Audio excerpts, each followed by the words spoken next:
it expands my entire view of just the city and the world.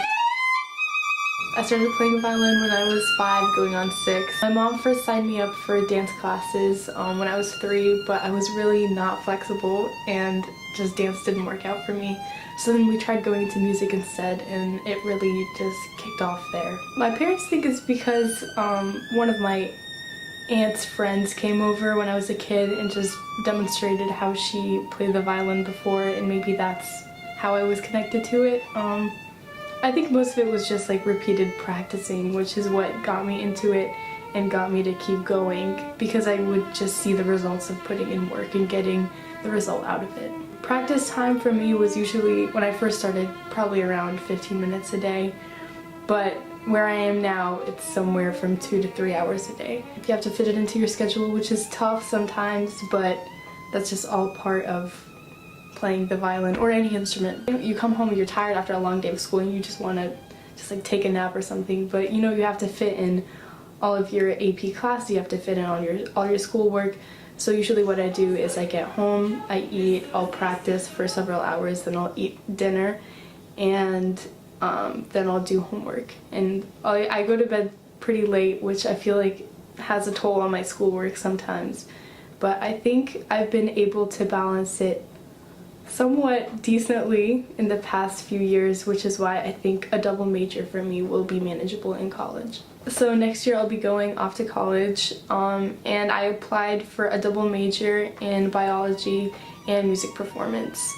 So I'll be trying to balance both of those. I was hoping that like all these like 12 years of work that I put in was going to pay off in the future somehow, and it did. I feel like it definitely paid off. I applied to several colleges, and under my music performance degree I had to go over there and audition.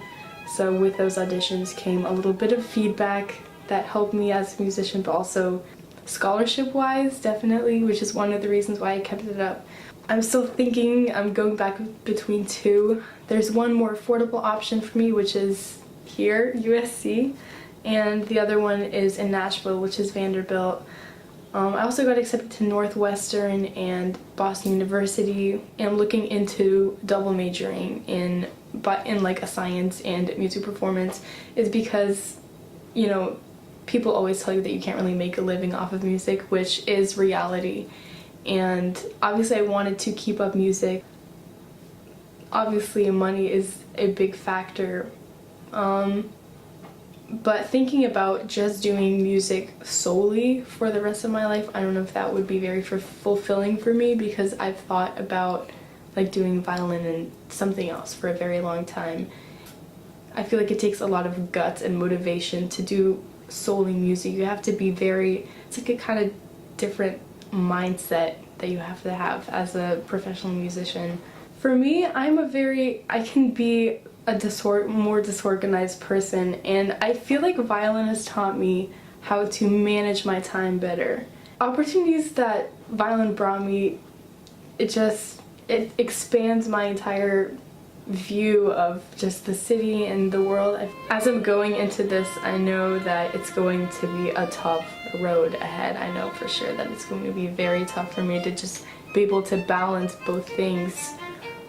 I'm hoping that I'm successful with it. I'm hoping that I can get in touch with my advisors and just figure everything out class-wise and rehearsal-wise, because sometimes there's going to be a crossover between the different classes that you have to take. I'm just hoping I can get through it and stay strong. I feel like it'll be a good sort everything out, get everything together so that I feel more responsible in the future.